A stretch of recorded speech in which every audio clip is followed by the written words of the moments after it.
welcome back to the garage. Unfortunately, we're back working on my Corvette again. It's probably not going to come as a big surprise to a lot of you, and it really isn't a surprise to me, but the bumper repair did not hold. The structure underneath is fine, but the part where you could see out front where it was cracked, I filled it in and it looked good for a week or two driving. I left it setting out in the sun. And as you know, black gets hot, black gets really hot. And when it got hot, it all delaminated. The bumper expanded and the filler popped out, and I'm just done with it. Part of the reason that I did not get a new bumper to start with is I couldn't find one that I could get here right away so I could get to working on it. And the one place I did not check, because I do not use it very often, is Amazon. I was looking at my normal suppliers for stuff, and it's like 4-week lead time and all this. I get on Amazon, they've got one for like $600. They can have it there in 3 days. And surprisingly enough, like I said, I don't use Amazon very much. And for some reason, my American Express card was hooked to Amazon, and I was like, yeah, fine, just use it. Clicked on it, and it says, would you like to use your points for this purchase? And I thought points were just for airplane flights. I have been accumulating points for a long time. It's like, yeah. I was like, sure, use the points. Like $200 off in points. So we have a bumper sitting right behind the camera here. We'll open it up and see what this new bumper looks like. And then that was shipped FedEx. Everything else I'd been seeing was going to be needed truck shipped. Let's open it up and see what it looks like. Well, so far it looks like a bumper.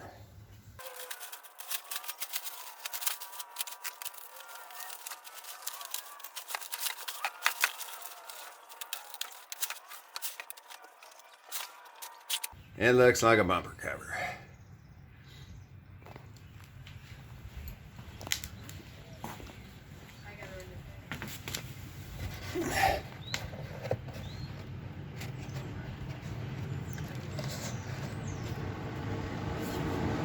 Definitely feels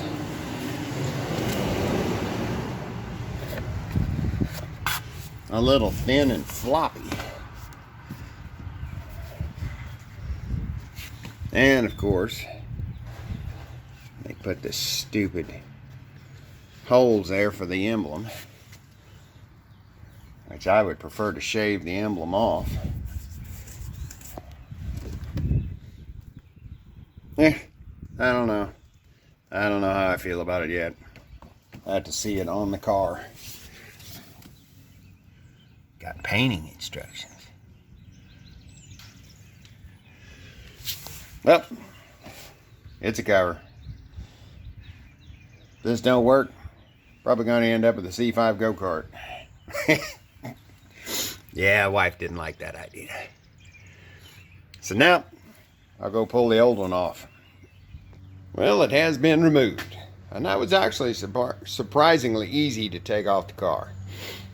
I didn't video it because I'd modified the other one, so some of the stuff was not going to be the same anyway. But let's just walk through what needs to be done.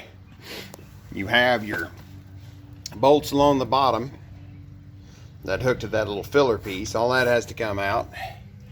You have bolts along there that hook to your radiator deflector. Those come out. Then on the sides that you access in the fender well, you have 3 bolts here on each side, and then up inside there's a bolt plate that sticks down from the fender. You got 2 nuts here, same on the other side. And then from the engine bay under the hood, you have plastic push pins that hold that in, and you basically, this has got a ledge under there, you peel that back and it just basically falls off. So not hard to take off. One thing I did notice, the new one is a lot lighter weight. There's a full 5 pounds difference between the two. So racer boys, there you go. There's some weight reduction. It may, if you get it going fast, it may kind of fold in on itself at high speed. I don't know. We'll find out. But yeah, it is definitely lighter. and flimsier. So we'll see what it looks like. Front end, got your foam. 20 years worth of dirt, so I'm gonna pull this off, pull the foam off, clean everything up, since hopefully it'll be the last time I ever have to see it. Nah, I'll probably have to see it sometime. But we'll get all that cleaned up, and then we can go ahead and put the cover back on.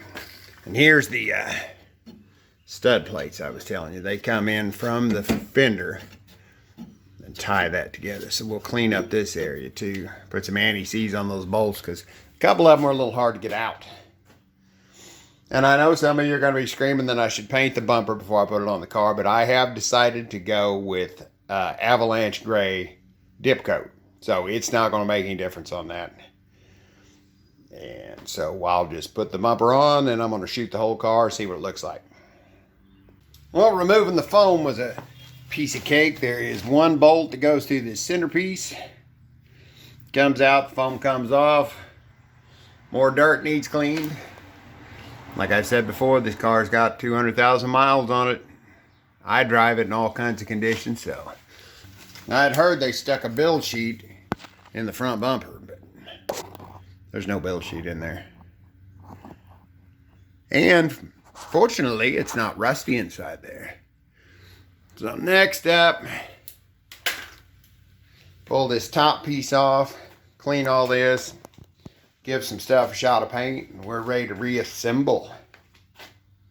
Okay, as far as the cover goes, transferred these brackets over, all those, cleaned everything up, painted the top piece here, put anti-corrosion spray on the inside and outside of the frame. Now I think we're ready to try setting that cover up on here and see what it's going to look like.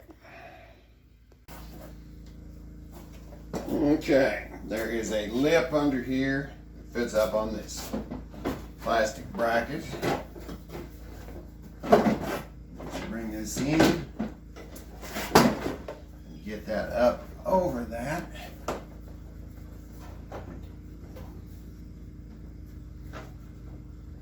Pretty much hangs like that. Go ahead and put a couple of these pins in, and then I'll go start tucking it in underneath. Okay, once you got a few of these pins in the front, carefully start rotating that, rolling it around. On there you've got the two flaps. They go on each side of the radiator supports. You got to get those in there. Once you get that brought down like this, I went ahead and put the rest of the pins in. Then I went over to the side and got the two nuts started over here. I'm going to do the same to the other side. Then I'm going to go put the ones in the fenders and the ones across the bottom for the radiator shroud. I would leave everything loose until you get everything lined up and then start tightening stuff down. It's really going pretty smooth. Okay, looking up from the bottom, I went ahead and put this row of screws in there. Holds that to that radiator shroud. Your pieces fit around, remove the light. Pieces fit around the radiator support. Everything lines up really good. It looks like so far. Up there is the two nuts that hold the bumper to the fender. We've got them just lightly spun on there now that we get everything aligned. And right now I'm going to go up the fender right there and put the 3 bolts in there on each side. And we should be able to get everything lined up and tightened up. Hey, this is coming along a lot better than I figured. Once it's on there and in place, it's not bad at all. Got the sides bolted down. Got the bolts on the inner fender. There is a bit of a step right here. Nothing major. There wasn't enough adjustment to push it out, but I'm assuming that was because the factory bumper had such a crap ton of paint on it. It was seriously thick, so that would probably make up the difference. And I'll just with plasti dip, you're not going to notice. I wish they had not have put the holes in the front for the emblem, because I'm not going to run the emblem. I don't like the C5 emblem because of the oval around it, and it just holds water and makes a mess, and I don't want to have to cut around it with the dip. I do have the inserts for the fog lights to go in there. Well, I shouldn't say I have them. I have them ordered. Of course, they've got lost in the mail, even though they were supposed to be here today. I'm thinking about running those with just the insert with no light. See how I like that, so it still gets the airflow through there. Because a lot of people will cut a bunch of holes in them to, you know, for the airflow, and I don't really like that. We'll see what happens when they come in. Right now, it's fine the way it is. So now I need to go put the turn signals in and start buttoning up stuff on the bottom, get the air deflectors back on. But now it's looking pretty good. All right, it is fully fastened on there. Let's go down and check out underneath. Everything bolted up just like it should. Thing lined up pretty decently. One thing I did get is these little brackets here to support the air deflector. Those are from Midwest Corvettes. Found them on eBay. So if you remember, one of mine was missing after it got all ripped out from the raccoon, and I had built one little aluminum, but I wanted them to match.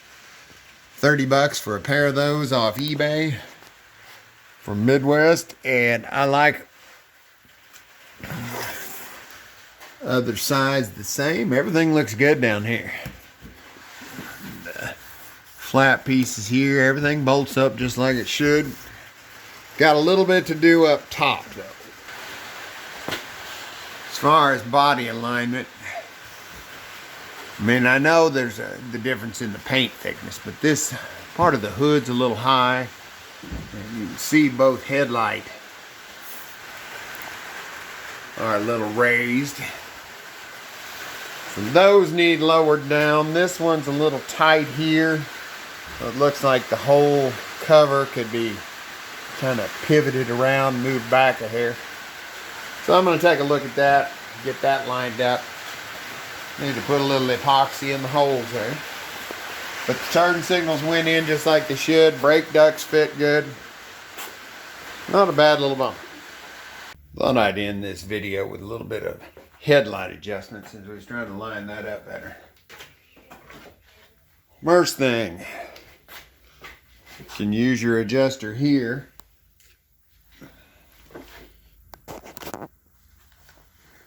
Well, it's not an adjuster. This thing, you can use your deal there to raise and lower. That way you're not flicking the headlight switch. Make sure you got that on low torque and don't jam it at the end of its travel.